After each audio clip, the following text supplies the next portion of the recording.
Hello, everybody. It's Rulon Brown from Key Leaves, and today I am absolutely thrilled to be chatting with Lauren Sevian from New York City. And folks, we are live on YouTube. We're live on Facebook. You can ask questions there, and we'll get pinged about your questions. We'd love to chat with you. But before we dig in today, if you don't know Lauren's music and her work, I just want to give you straight up primer here about what she's up to.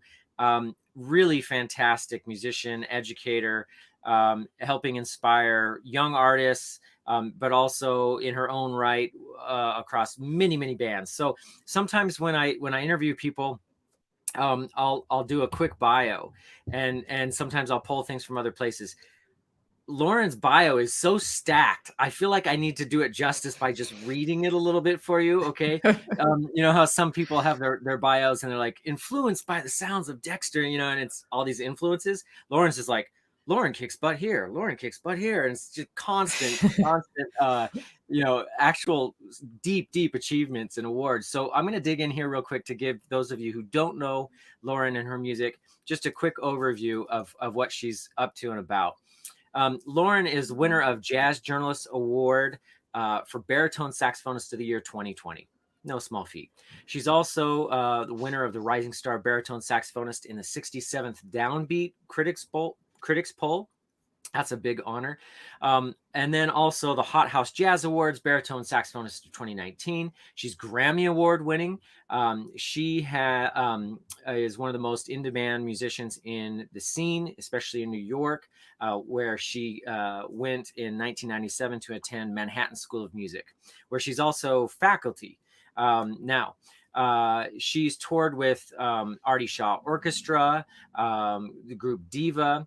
She's been a band leader throughout the New York area with her quartet, LSQ, and also LSAT or LSAT. And that's her quintet co-led with alto saxophonist Alexa Tarantino, who, if you haven't seen that interview, go check it out. It's also on YouTube.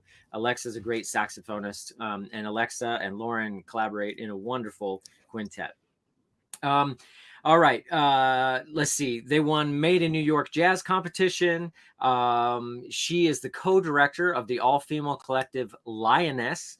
As a side woman, she can be heard regularly with the Mingus Big Band. She's also performed with the Dizzy Gillespie All-Star Big Band, Christian McBride Big Band, Robin Eubanks Big Band. You getting the point here? She's a super versatile player, been around the scene, played in all kinds of just absolute A-list groups. Her debut album, Blueprint, was released on saxophonist Greg Osby's label Inner Circle Music to critical acclaim, winning a CSAC Jazz Award for National Performance Activity and receiving rave reviews in Downbeat, Cadence, All About Jazz. I want to get to just a few other things. I don't want to read at you too much, but just wonderful stuff. She's done things on Broadway with Dennis Leary, Maurice Hines in their Tappin' Through Life production. She's worked with Harry Connick Jr. in his Broadway show, Celebration of Cole Porter. She's a frequent guest at universities, high schools, middle schools, jazz festivals across the country. And as an educator, she's taught privately for 15 years. And she's the jazz saxophone faculty at Manhattan School of Music. She's also at Jazz at Lincoln Center. She is the director of the Young Women's Jazz Orchestra. She's instructor for the Middle School Jazz Academy, the Summer Jazz Academy, and Bard College, Jazz House Kids. The list goes on. Lauren Sevian, thank you so much for being here. I'm just excited to chat with you about your incredibly varied experience, your music. So welcome. Great to have you here. Thank you. Thank you so much for having me. So one thing that's not on that bio, but I notice a lot when I follow you on your Instagram, is that you are an active runner and athlete. You stay fit. You're always racing. Every time I see you in a race, you're holding up some sort of new medal. You're out there running. Can we talk about the physicality of this instrument that you master, this bari sax? I mean, when we think about bari sax as sax players, oftentimes we think about neck pain, we think about shoulder fatigue, and we think about all these things that are highly physical, just working an instrument that big. So can you talk about your relationship to your athleticism and the instrument and how those two work together? Sure. So it's kind of interesting because when I was, first starting out and, when I moved to New York and I was going to school, like I didn't care at all about working out. I was like, I just wanted to practice. I felt like, oh, if I'm practicing and playing my horn, that's enough to, you know, kind of have a good a good workout, and then I would walk to and from school. But I didn't really, think about, oh, I should be, strength training or going to the gym or anything like that. And then I guess it was probably my junior year of school, I started to have insane, back pain and problems, just with like my hamstrings of all things, I just felt, run down. And as somebody that was so young and having problems so early on, I just felt like, okay, this something's gotta change. And it was actually Donnie McCaslin that hit me to getting into yoga. And at the time, we had VHS tapes, and I never forget. He gave me this tape. Um, it was called Yoga with Lilius Folan, and it was some show that was on PBS. Um, and I started getting really into yoga. And then from there, I started to see like all the benefits of being physically fit. And so you're talking about, a pretty, I don't want to date myself too much, but we're talking about like 20 years or so ago where I started to really, think about more than just the music aspect. If I want to be playing this instrument for the rest of my life, I have to make sure that my body and my mind are in sync. And that just supports the instrument, even more so. I mean, obviously, you have to practice, you have to spend time, digesting the music and the fundamentals. But, again, you start to get to a certain point where you need to, look at yourself and take care of yourself and your health.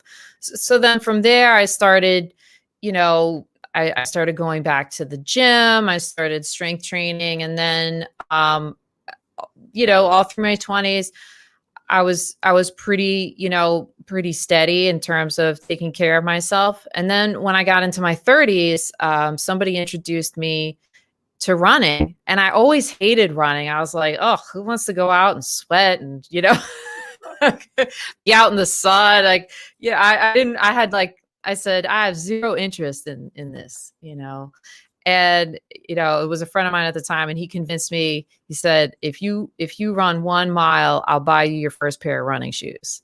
And I was like, oh, okay. Well, if you buy me a pair of running shoes, then sure, I can run a mile, no problem. And that mile was like, oh, it was really torturous, But then I started to get, more into it, logging more miles. And psychologically, it just became this thing where it really would set me up for my day.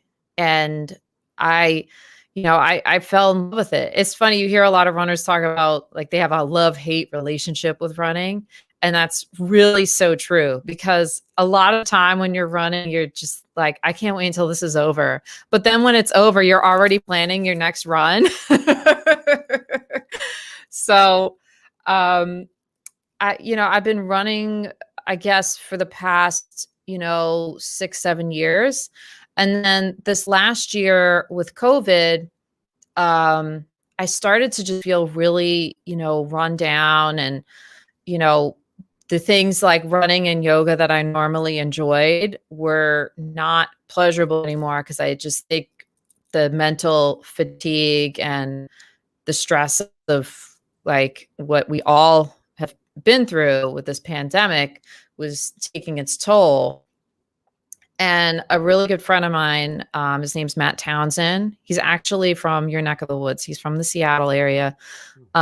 He's a saxophonist and a personal trainer. And he reached out to me about starting this new, being a part of this new program that he was creating for musicians, specifically for musicians. Cool. And that was back in October. And I started strength training again.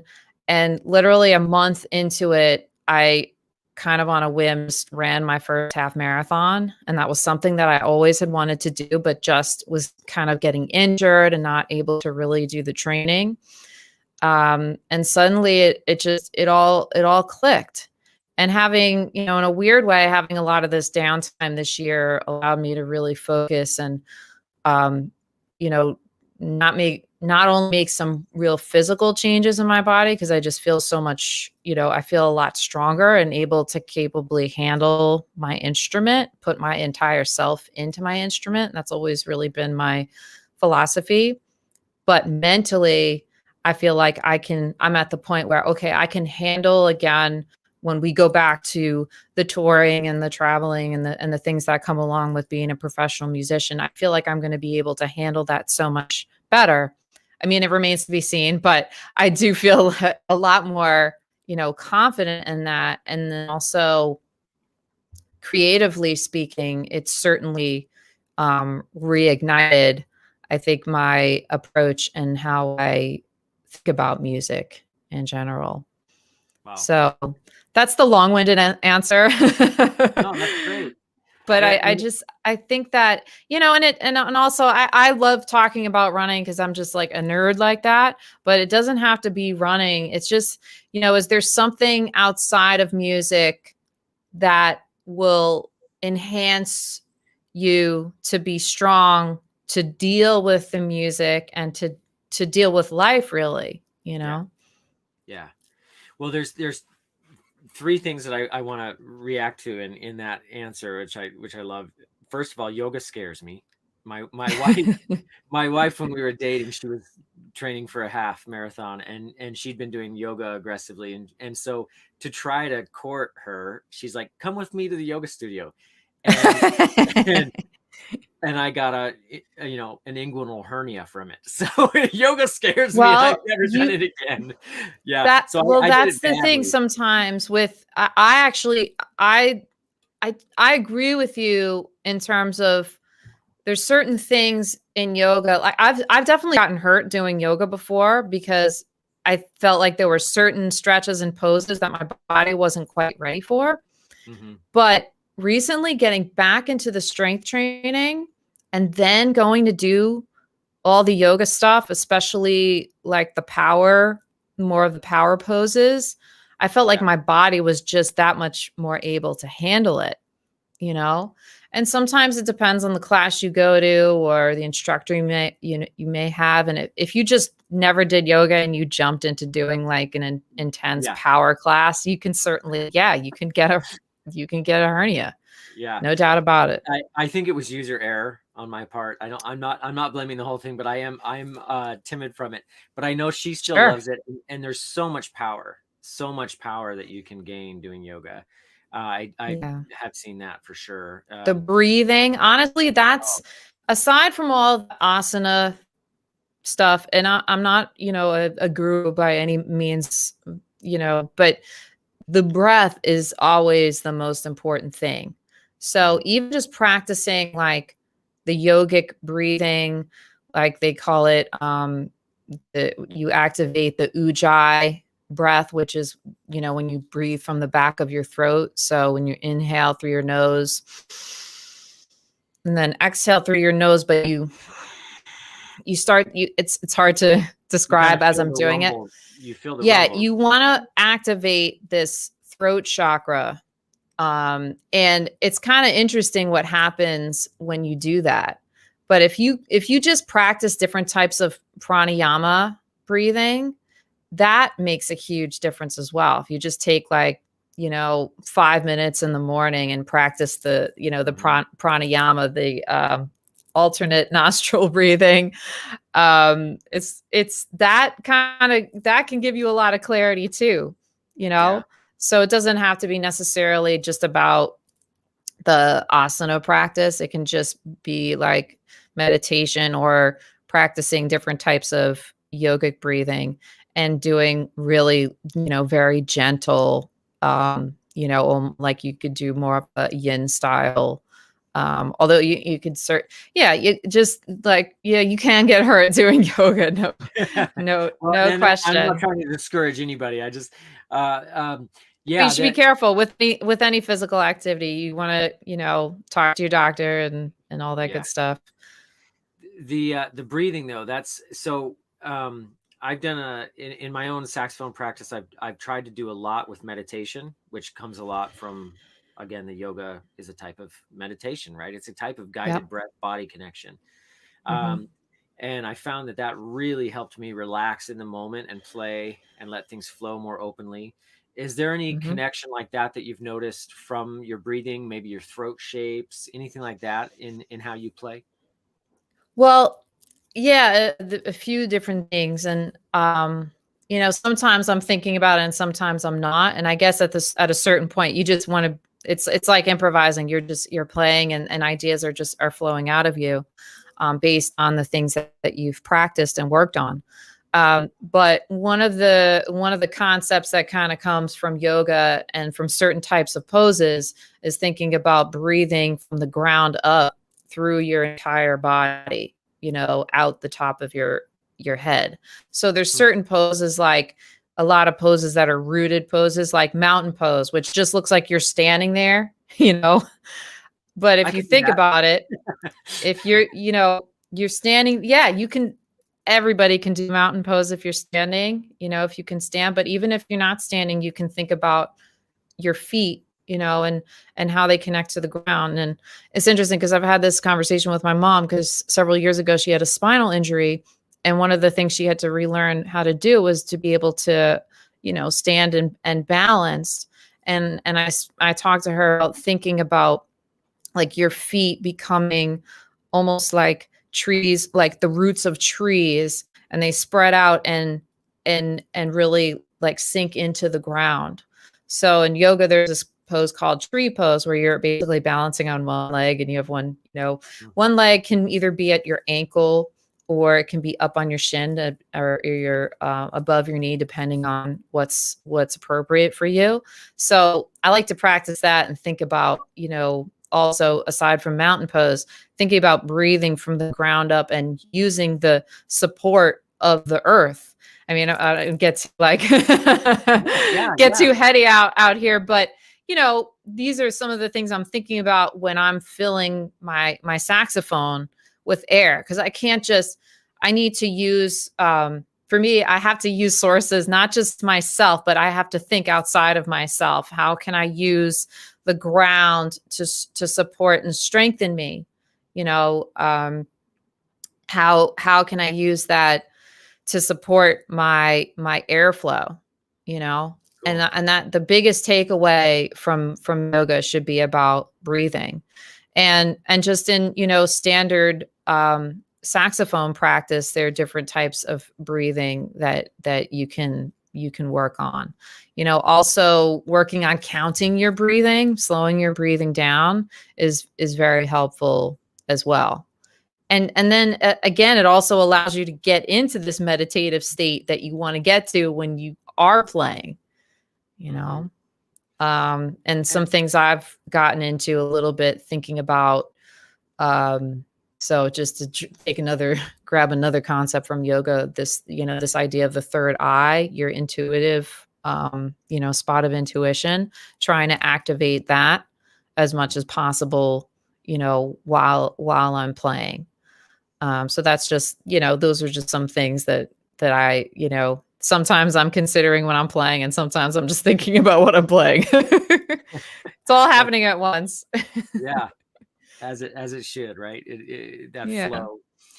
Cool. So I'd love to touch also on your work in so many different ensembles. I mean, you're definitely a powerhouse side woman coming in to like Mingus big band and all these other big bands, Christian McBride big band.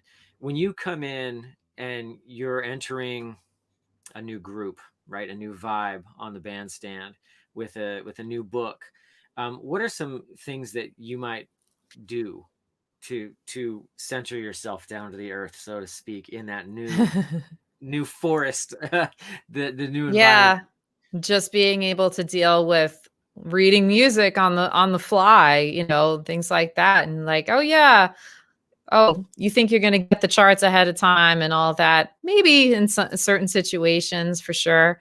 And in the case of the Mingus band, I mean, I've been playing with them since 2003, and at the time, I knew a lot of their recordings. So the first thing is, especially if you're going to get called for a certain gig, check out every single recording that band has done and learn the music that way. I mean, it's one thing to learn it off the page, but you need to be listening and just absorbing the music internally as much as possible, with your instrument, without your instrument, both ways. And when I got the call to play with the Mingus band, I think the first gig I actually didn't have any of the music beforehand. And then I went and played the gig. And then afterwards, Sue Mingus was kind enough to say, here's a bunch of, copies of some of the charts and some of the CDs, that is the ones that I didn't have, because there were maybe like 2 or 3 I didn't have. And then, just getting into the music that way, but also knowing who's in the band too, and how to be able to play in the section. Every band is different. And this is something I was talking about yesterday. I was at Julius Tolentino's jazz camp. Yeah. And I was talking to his students about this when we were in the section. And I said, it's really important to understand everybody in your section and how they play. And you have a small window to be able to do that. And as the baritone player, I'm like crazy listening to the lead alto player, the bass trombone player, and the bassist, because a lot of the time what you're going to be playing is going to have something to do with some of those players. Yeah. And also, depending on the kind of music you're playing, I'm, more often than not in a big band setting going to be in a supporting role, and understanding what that means and being able to support within the section, to be able to blend, to be able to change. Maybe my intonational system is different than, what the lead player is doing. So I have to adjust, even if I think, oh, I'm more in tune or whatever. No. You have to change your mindset in terms of that, depending on what your role is, and whatever instrument or book that you're playing, your role is different, and also being respectful too of whoever's leading the ensemble. Because, a lot of the times, especially in the situation like the Mingus band, pretty much everybody in the band is a band leader. So everybody has a different idea of how the band should operate. Right. But at the end of the day, my vibe has always been, if somebody asks me my opinion, I will certainly give it. But more often than not, I keep my mouth shut until somebody asks me that, because I don't need to add to the pot. You know what I'm saying? Right. So I think a lot of the time when there are issues as far as that's concerned, is because there's too many cooks. There are too many cooks in the kitchen. And I think it's really important for, anyone that plays in, a setting like that, to understand your role and to respect whoever's leading the group, regardless of whether or not you agree with them. Right. Yeah. It's their kitchen, as you use the metaphor. Yeah. Yeah. That's interesting.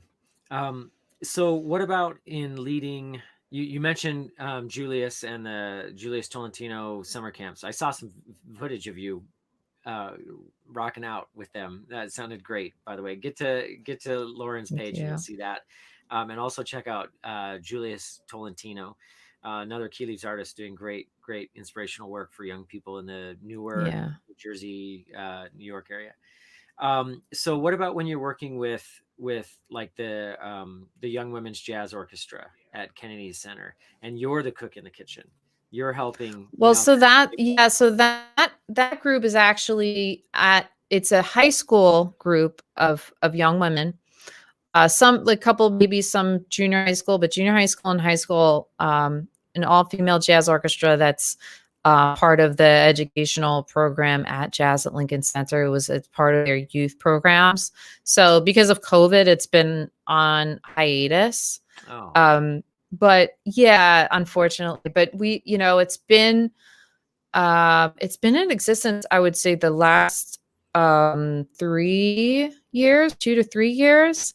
And we've had some just incredible musicians come through that group. And the biggest thing about working with them, I try to get them into the position where they feel like they can lead their sections and also be able to lead a band themselves. I'm their bus driver, so to speak, when I'm the director. And I play along with them. I play them recordings. I show them as much as I possibly can and try to lead them to the water as much as possible. And at the end of the day, it's always up to the individual what they choose to do, you know, but also trying to create a supportive and nurturing environment for them to play, because a common theme is like, oh, I'm the only girl, I'm the only, like I mean, I went through the same thing when I was in high school. Was like one of the only women in the jazz ensemble, and certainly the only, and surprisingly enough, the only woman in the like any of the saxophone sections in any of the bands that I was playing in. So it was just, I mean, now we're making some progress as far as that's concerned, in terms of inclusivity. But we certainly have a long way to go. But again, reinforcing that idea of using music as a vehicle to work together to accomplish the greater good and to inspire one another in whatever path of life, you wind up taking. Because some of the women go on to musical careers, and others go on to do other things. So, but using that environment as a positive way to inspire them for whatever their future holds. right. That's one of the things I love, that I feel really grateful that I was able to have a jazz education. Is it's hard to to come through a situation where you're improvising, collaborating, working through charts, trying to come to a performance together, sound great together. And oftentimes we hear about really big egos in the music industry, but a lot of times people are pretty chill and collaborative because of the nature of Yeah. jazz. Like most people are Yeah. pretty chill. It's the exceptions that are like the crazy cases.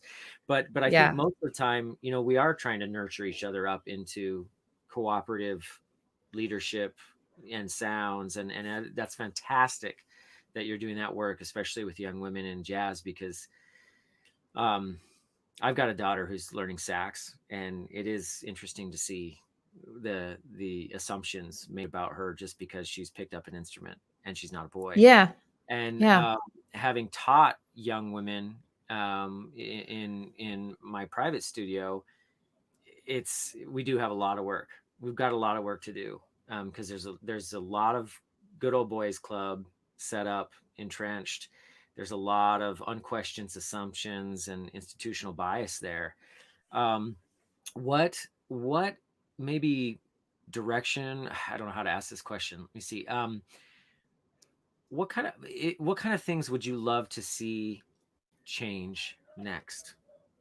You said we're making progress, and I see some of that. We're getting more young women feel safer, to pick up the instrument, to play in the band, to be that one or maybe two in the band, and to be, comfortable and brave about it. Um, so what would you love to see happen, or if that question makes sense? I think that, and again, I'm starting to see this more and more, but I think a lot of it does start in the schools. There needs to be a concerted effort to have. So, just to give you my personal experience, when I was in elementary school, I had this band director, Mrs. Sarger, and I thought she was so amazing because she played every single instrument and she was so cool. And I just thought, wow, like I have a, I have this lady as my, my concert band instructor, and she plays saxophone and she plays trumpet and she does all this cool stuff. And it was so inspiring to me to see that. And I think it's important to, you know, again, like we were talking about the boys club and dismantling stereotypes. When you think about saxophone and trumpet, you think, oh, they're, a lot of the times, like you see more men playing those instruments. So I think if we can continue to put, women in these roles where they're directing our Yeah. bands in the schools, and they're the, heads of departments, and, not just in our, in our public schools, but in our, at the university level as well, more young women will see that. And again, this goes regardless of whether or not you wind up in music or not. Seeing women in more of these leadership roles will give them the confidence when they're feeling, not so secure. Right. So I think a lot of it does start at a certain point. And again, I was in elementary school, so you're talking about, fourth, fifth, and sixth grade, and that's right around the time I had started playing the saxophone. And then I thought, oh, my teacher in band plays the saxophone too, and she plays the flute and the trumpet and the trombone, because you have to do all those things when you teach public school. And again, to me, that was just, it was so great. And the older that I got, the more I realized that had a significant impact on me. So I don't know if you're out there, Mrs. Harger, but I appreciate you. Yeah, that just having the representation of authority in someone Yep. who can look like you and come from a place that you are coming from, it's massive. I once was in a conversation with a religious leader talking about institutionalized racism in his Mm-hmm. church, and he said, well, it's hard to do, but unfortunately it's hard to do, harder than it should be, but the fastest way to dismantle racism is to elect black bishops. He just said it. This is Like, we it. have to have them in the positions This of is this. visibility, power, authority, decision making. It can't be Yes. tokenism. It can't be that. This Um, is the concept. I mean, we can do only so much to try to instill confidence in people, being secure, but until they actually see it before their eyes, it's not going to happen. Do you know what right. I'm saying? Yeah. So I think continuing to put women in these positions is really important to, keep the inspiration and the confidence going, and to understand that we're all human too. Like everybody has good and bad days. Like somebody might come off as appearing a certain way, but inside they're dealing with a whole, everyone's dealing with a different set of issues and things that are going on within themselves, Yeah. So again, it reinforces this aspect of community and why that's so important. Cool. So you're also teaching privately, right? You teach at Manhattan School. You're teaching Mm-hmm. with the young. You got a big teaching studio. What kind of band leader projects are you working on? What do you have cooking?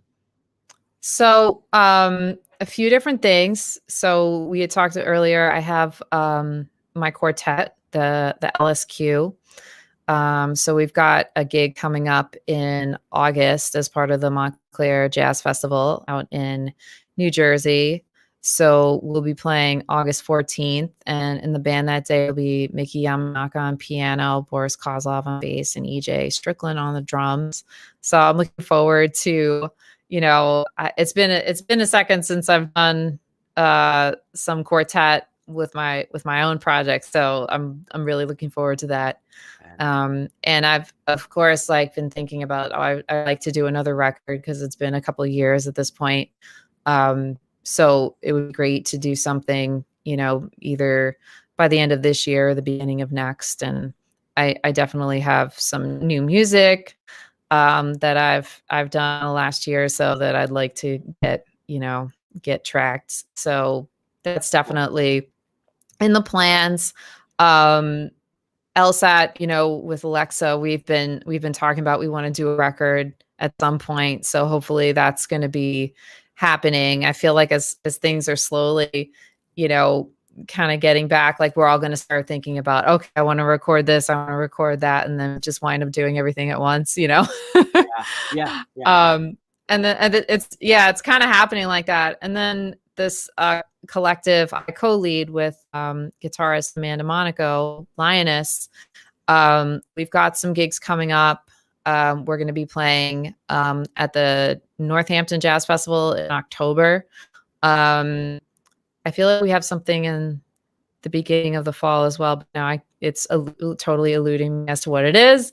And we're slated to perform at the Gen conference in January in Dallas. So we're looking forward to that. And we'd like to do another record as well, because we've had some personnel shifts. So we want to get some new music recorded with that project. And that's, as far as my own projects, that's kind of what's brewing right now. And just kind of slowly putting some gigs on the calendar, and and looking forward to it all. Coming out of lockdown, back to some sort of new normal. Yeah. Still trying to figure out what that is, but anytime I get to play music with people, I'm just so grateful. It's something that I know we all have been missing so much, because what we do is so much about human connection, and not having that on a consistent basis it takes a toll on you. Yeah, I at the start of the pandemic, I was really concerned for all the jazz musicians out there and teachers who we rely so much on that in the moment, real time, no digital lag, no latency. Right. No latency. In the moment. And I've been amazed how people have made it work. It hasn't been easy for people, but they made it work. Like they hung in there, and they toughed it out, and they used, oh my gosh, so many different ways to do it. But I love seeing people coming back to the stage now and being able to just be in that moment again. I'm excited for you. That sounds great. Yeah. I have some questions that I love to ask people that are just my own kind of pet questions, and they're kind of rapid fire. You can answer as rapid fire as you want, or slow, but are you ready? Okay. Sure, right. Let's do it. Okay. So I think simple is hard, and simple and minimalist takes a lot of effort to pare away things we don't need, or things that are not as useful. Looking back on your creative journey in music and across your life, what do you wish you did less of? It's an interesting question. Because I'm certainly the kind of person that feels like I don't really live with regret at all. Even if there was something that I felt like I could have done differently, or done better, or done a certain way, I tend to be the kind of person that's just like, okay, that's what it was, and just keeping it moving. That's a really hard question. I'm trying to think, is there anything that I wish I had done less of? Um, ah, I might have to, You can get back to me. You can get back to me. I might have to circle back to you on that All one. right, cool. Cause yeah, I'm a very, again, you ask most people that know me really well and they're like, yeah, she's the type of person that, whatever happened it's all good. Whatever happened to get to this point, whatever point you're at, it was all worth it, you know. Well, that speaks to you not living with regrets. That's wonderful. That's good. So you are tired. It's been a hard day, week, month, whatever it is. You're in front of the mic, you're on the stage, whatever it is. It's time. You have to deliver, and you're just not feeling it. What do you do? How do you make it work? I think about, even if it's just one person that came, to the show, and that happens sometimes. Like you might not feel well. You've been tired. You've been traveling all day, and then you get to the bandstand. And there's like 5 people in the audience. And you're like, really, But those 5 people, or that one person, or the people that work there, somebody, you never know what you say or do or play, how that's going to impact somebody's day, somebody's moment, somebody's life even, and that's when you really have to dig deep and think outside of yourself and your own discomfort and your own, miserable state, and think about the audience and connection that, again, we're talking about the missing all of this for the past year. So I think in general, like, people are going to put up with a lot more, than they would have in the past, just because they're happy to just be out there, So I think that's something interesting to tap into. Like, well, would you prefer to be back in lockdown and like thinking about COVID and all, we're still in COVID, but you know what I'm saying? Like we're getting to we're getting to the end of the road here as far as that's concerned. But I've had so many times where I'm just like either not feeling it or physically sick. Like I've been on gigs where I've, like just been not well. I still have to find a way to get through it. And again, a lot of that comes down to understanding why you're doing what you're doing. It's not just to satisfy your own ego. It's to connect with people and to help people.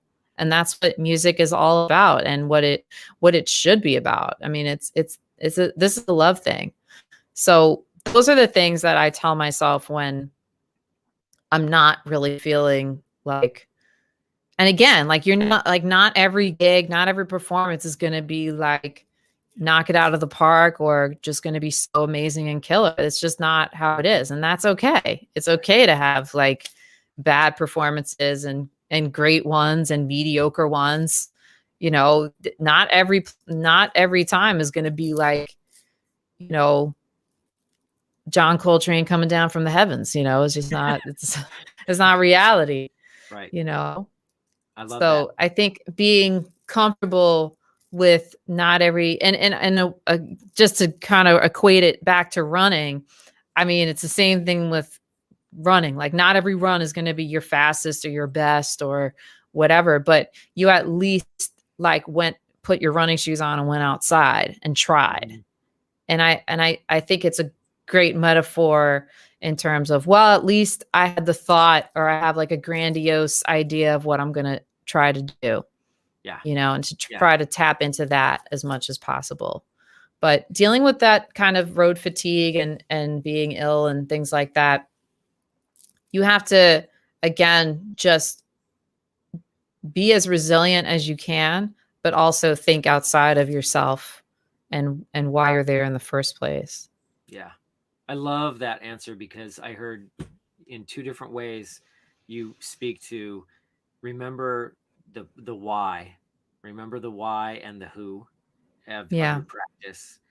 And then also I heard it's practice. Even when it's live, it's a practice you're dedicating yourself to. You're getting your shoes on and you're running, or you're getting your Yeah. butt up on stage and you're trying to give something to somebody else somewhere out there. It's not about always what's in here or up here. It's somebody out there needs this, because Yeah. I need this. I needed this at home, so I got to get this out here to somebody else out there. I love it. I love that response. I found that incredibly inspiring. Okay. One of the most spiritually touching live concerts you've ever heard? Oh, that I ever heard? Yeah, that not Um, as a player, but as a listener. yeah, as a listener. I mean, sometimes I feel like when I'm just on the bandstand not playing, I'm still, I mean, I'm still listening. Yeah. Um, honestly, I have to say when I was when I was in college and I first went to hear the Mingus band at Fez, it was like, I don't know, it's like 1998 or 99, something like that. And the energy that everybody in the band brought was just like you could feel that this group embodied the spirit of Charles Mingus in such a true way that, you know, you could, in a sense, feel like his presence just based on, you know, the people in the band and the club, the audience, you know, it was so cathartic, you know. And I had brought at the time I was, they, it was at the summer jazz camp at Manhattan School of Music. And I happened to be I was like one of the RAs for the camp. So part of my duties was to just bring them out to shows every night. So I'm like, I'm going to bring you guys to see the Mingus band, because you can't come to jazz camp and not come and see the Mingus band.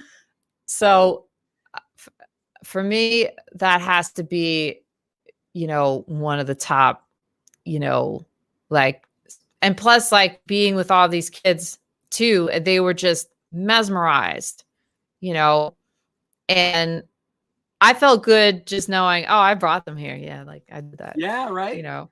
And it's funny because you know, some of the students that were there and that I know now, you know, professionally, they always remember those, like they always remember all the concerts I took them to. You know, it's just kind of cool, you know, to have those memories. But that Mingus band concert was incredible. That's great. There's something cool about how we can almost hear through other people's ears when we're sharing something live as audience members. Like I had that experience with Hmm. my mom. It was actually before she passed away. But before she passed away, we got to hear Brad Meldau do a solo piano concert Mm, in a really cool, intimate kind of setting. And I was like crazy about his solo piano recordings at the time. I'm like, Mom, come on, we gotta go do this.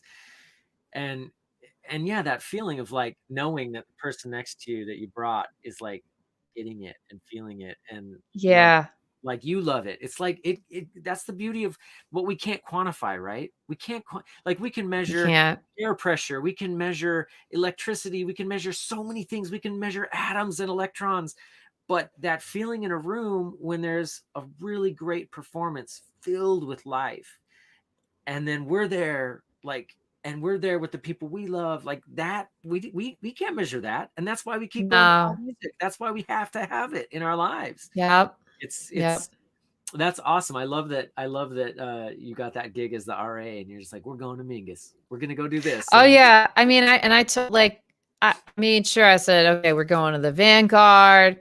We're gonna go, you know, had to take them, you know, I was like, I have to take you to all the top clubs, you know, the Vanguard and Blue Note and, you know, the Fez at the time with the Mingus band. I was like, this is, and I remember because I had this huge group of kids. If you had a big group reservation, you had to call Sue Mingus in the office to make sure that they could accept your reservation. So I remember making, it's funny, like how things kind of come full circle, but I remember making that phone call and speaking to her about it. And she was like, oh, that's so wonderful. You want to bring the students, you know, because she loved it when big groups of, you know, because again, it's the whole Mingus organization is so big on education as well, you know, and so she would love it when student groups would come, and you know, she'd want them to sit in, and they get that Okay. experience of getting to sit in with the Mingus band.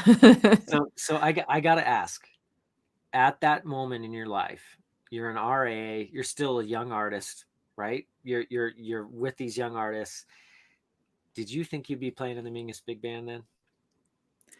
No, I mean, I always thought, I was like, oh, that's totally unattainable. I can't, I didn't think, no, that's what's kind of interesting about it. I thought in the way I thought of it, oh, that would be amazing, you know, but how would I even do it? Like, I don't even know, but I know.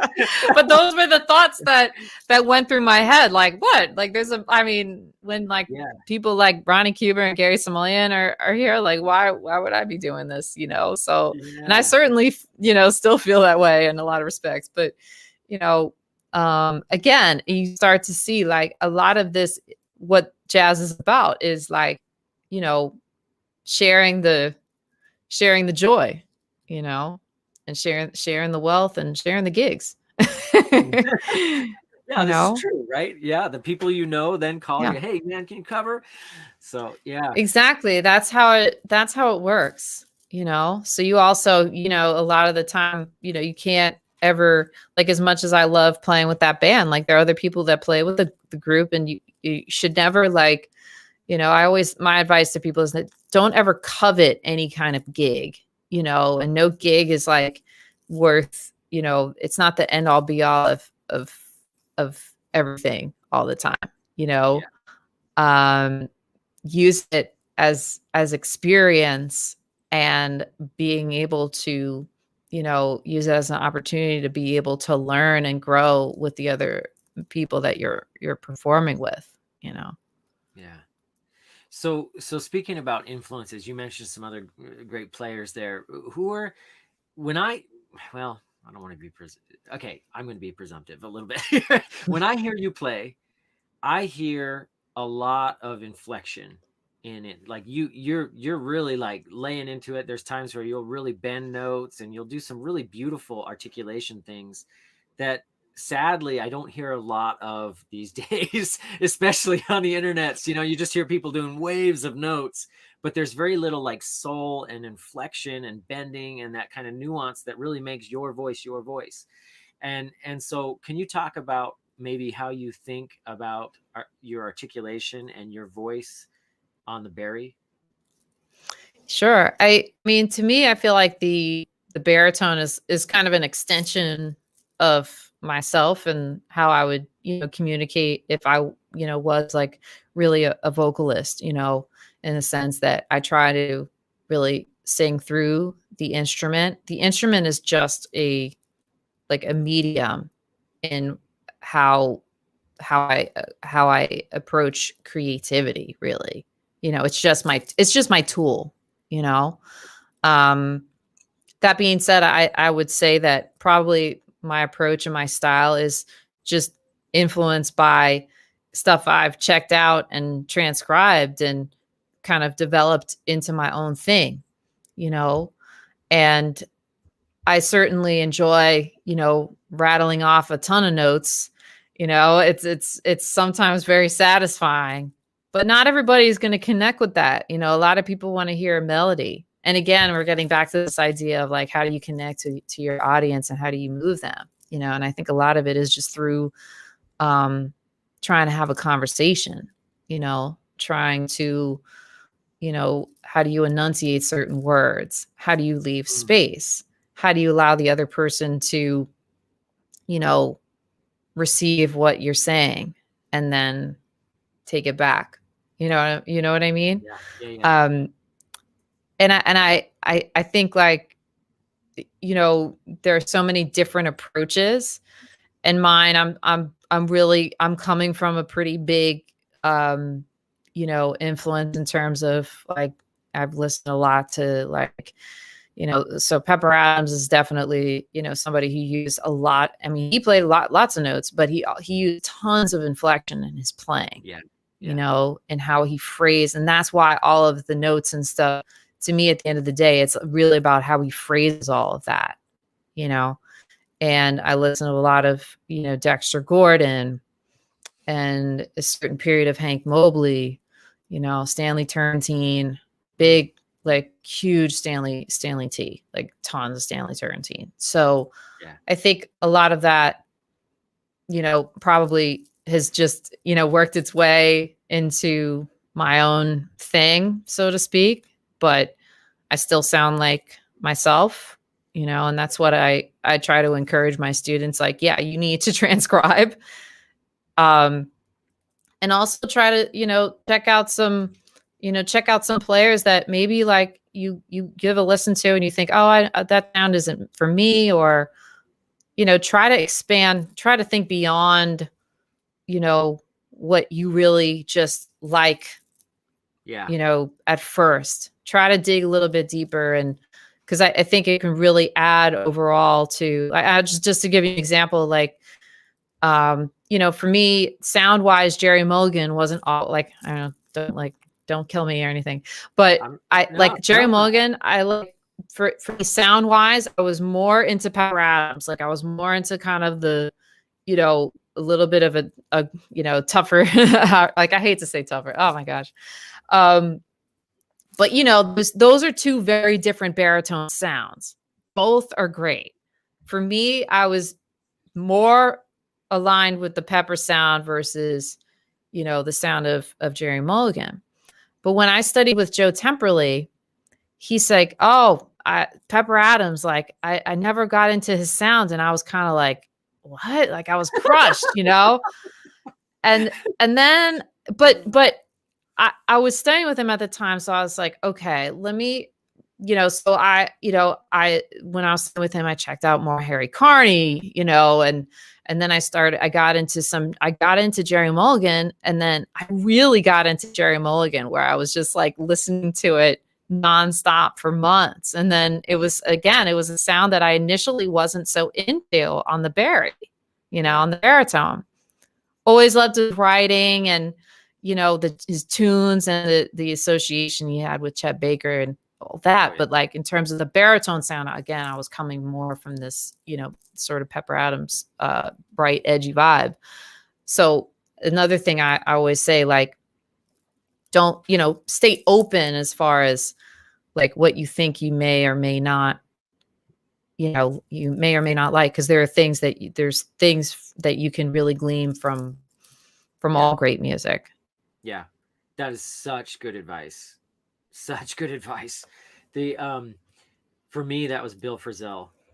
When I first heard Bill Frisell, it was on it was the This Land album. And it had Killing Clarinet Player, Byron. Anyway, amazing band, amazing music. But I heard it and I was like, this is wonky. Like I can't get with this. Like this is esoteric. Like I can't groove with this. And then the more I started like trying to transcribe, because I got challenged. Like, well, can you transcribe his solos and see how he's thinking about time and space? And then it was like, oh my gosh, Bill Frisell. Yeah. And then I just fell in love. I fell in love because it was like a different way of hearing music that I wouldn't allow myself at first. It was like, it's that old saying, like, I'll try anything once. No, try it twice. You're not sure you hate it the first time. Like twice. Well, look, like that's the same thing with running, you know. I always hated it, and then I was just like, you know, again, the kicker for me was getting my first free pair of running shoes, you know. So there's always something that you could get, you know, out of something you think you're not gonna necessarily connect to, and I think it's just good overall advice, just to stay open and to stay present, and you know, see what comes into your life, you know. Yeah. So going back to Stanley Turrentine. So Scott Johnson, who's listening on Facebook, said that he loves Stanley T. And I've got a Stanley T story that is really important to me. I've got to share. Yeah. Please. because you're a Stanley fan. So I had a chance to hear him play. I don't think he brought his band. I think he was playing with locals. I can't remember if he brought his band. Either way, he was at Jazz Alley in Seattle, and he was playing, and I think he had like a black Kyleworth tenor, might have been a Mm-hmm. Kyleworth or something. But he was playing, and he was sounded beautiful. I mean, totally fearless, like nothing holding him back, and just he's just gonna lay it all out, like he always Yeah. does. Like that's his Yeah. energy. It's just like ah Yep. but in a beautiful singing way. And so we're listening to him, and as a sax player, I can tell like, oh, his G sharp's sticking. and every now and then he's like hesitating, and then he's like pulling it open, and Right. it's so noticeable that like the average lay listener is like, something's not right with his sax. Yeah, And so right. Like finally, something's going and on. he's like taking paper and crap on the he's trying to do that thing where you're like, please, please. And finally he's in the middle of this big cadenza. He's like, it's just him, and he's just doing like this ballad cadenza and just clamming it with this stuck G sharp, like it would not play. He takes his horn, he holds it up with both hands, and he looks at it like it's a child or something. And right there, he just says, damn. And he puts it back, and he keeps playing, and he avoids G sharps, and he sounds great. But it was just like, he's like, I've done everything I can on the stand. Now the audience needs to know, damn. And he just keeps playing. and I thought that was the coolest way to handle just like total pad malfunction. And I remember that like that was inspiring to me for why I wanted to start Key Leaves, actually. Yeah. Like, Well, listen, I was man. young. I was like, man, and I was thinking like, if Stanley Turrentine has toured the world, played with everybody you'd ever want to listen to, and he's sitting here cussing his horn on stage, like, we got a problem here, we got to solve. And so I can't let Stanley Turrentine's name go without mentioning that, because that was hugely inspirational for me, not just on a musical level, but of course now what I'm doing with Key Leaves. So yeah, Stanley, oh man, what a musician. Yeah, I wish sadly I never had the chance to see him live, but that's but those are those moments where you like, whether or not you thought it at the time, that created your trajectory. Yeah, and I didn't know at the time. I had no idea. Yeah. And that's the beauty of life. You never know, like certain moments that you think aren't, maybe don't mean so much at the time, later on are very life affirming.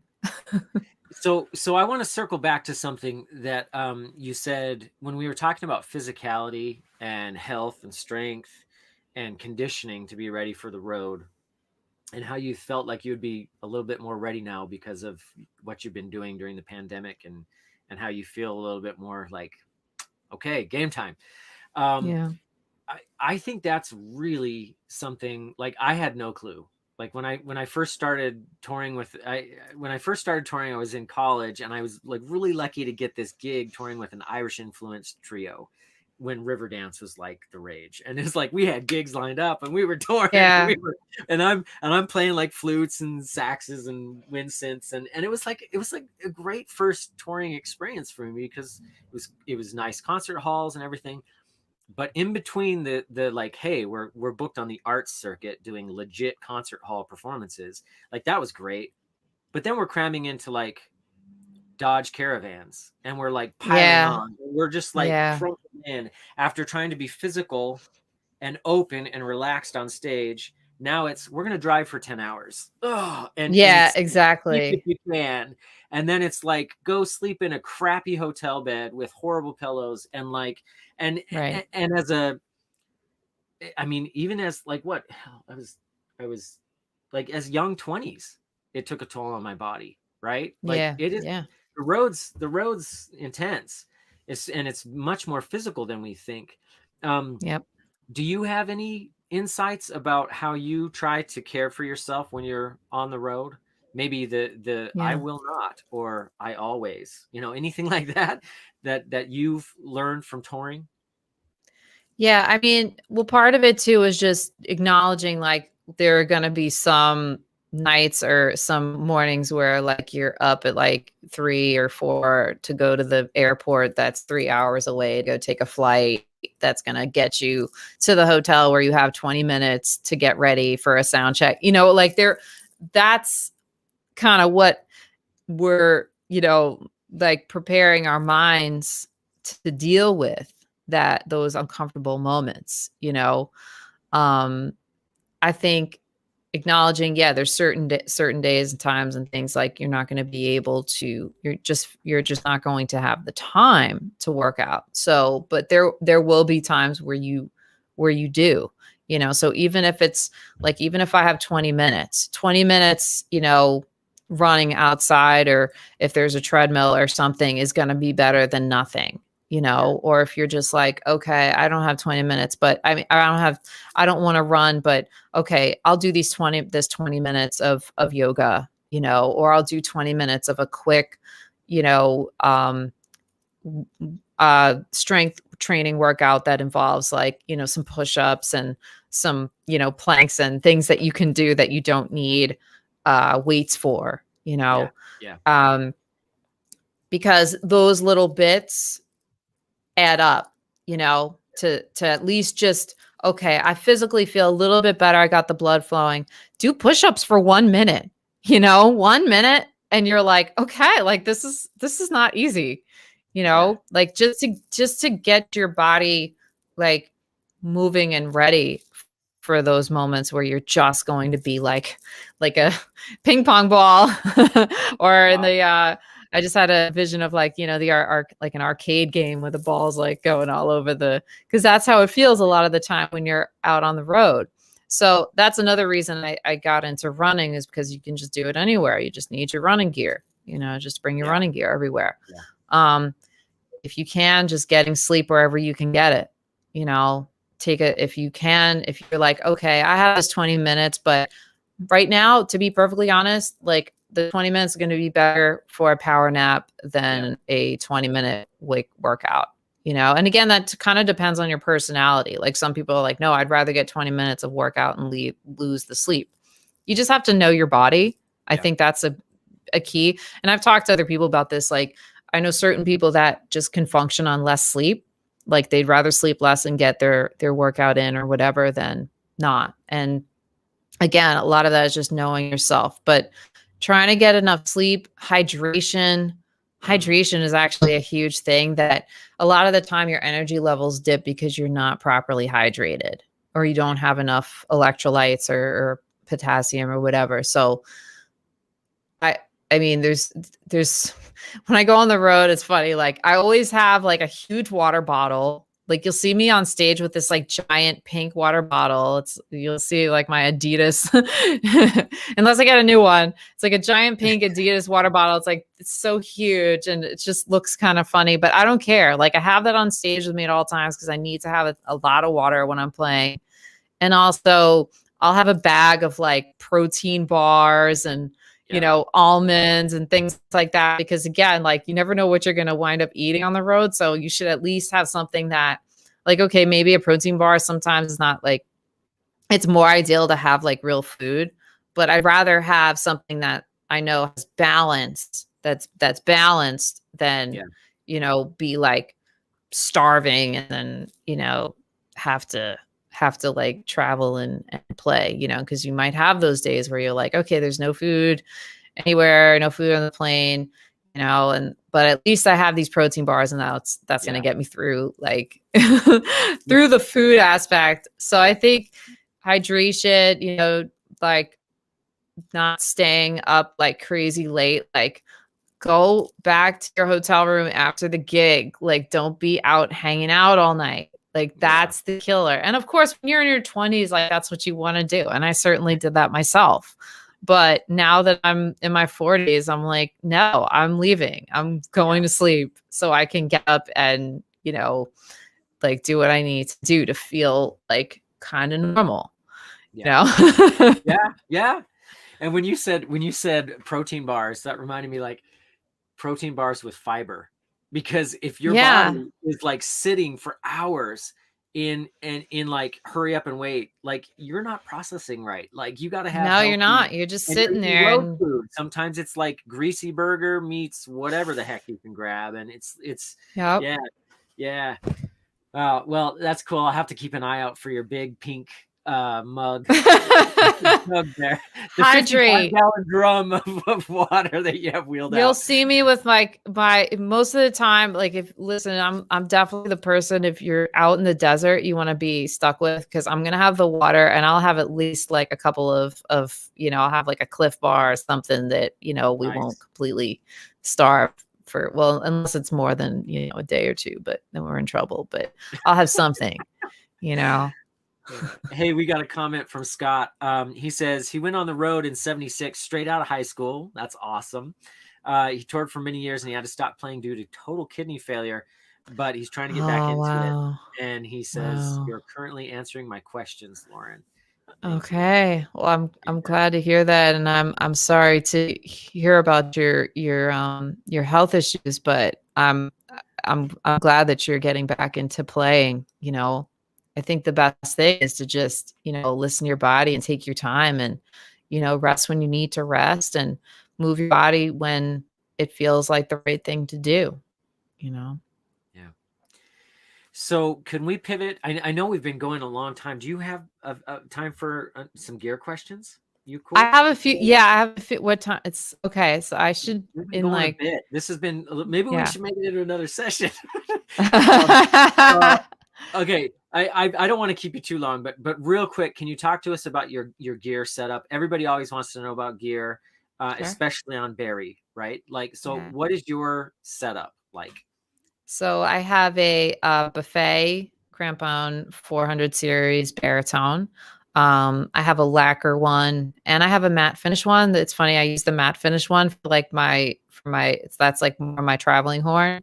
And then the lacquer horn I use around town and for, practicing and stuff like that. Then I also have an RPC mouthpiece. It's a 115 tip opening with a medium rollover baffle. For me, I feel like a baffle is, not everybody likes playing with a baffle, but for me, once I got the hang of it, it definitely like it added a lot of brightness and kind of projection that I was looking for, in terms of being able to control my sound more. And I use Rigo by Daddario Orange Box 3 reeds. Right Um, on, orange I'm box. I'm old school. It's fun. I always have this conversation with Daddario because they're like, "We love that you play Orange Box," and I'm like, "I'm all about the Orange Box." And it's funny because I used to play Jazz Selects, which I loved, but sometimes I was having issues. I felt like I couldn't quite figure out the right strength, you know. And then I saw Ronnie Cuber was playing the Orange Box, and I was like, "Man, you still play Orange Box?" And he said, "Yeah, they're so consistent." And I thought, well, if Ronnie can play on these, like, why can't I? So I started playing Orange Box, and that was it. So I played the Orange Box threes. I use the Oleg ligature. It's like that mesh Yeah, ligature. yeah, the metal mesh. Yeah. Um, yeah. And I just started again using these stickers, these reed stickers that BG makes, and they've Oh been yeah, really helping my reeds to seal better. huh.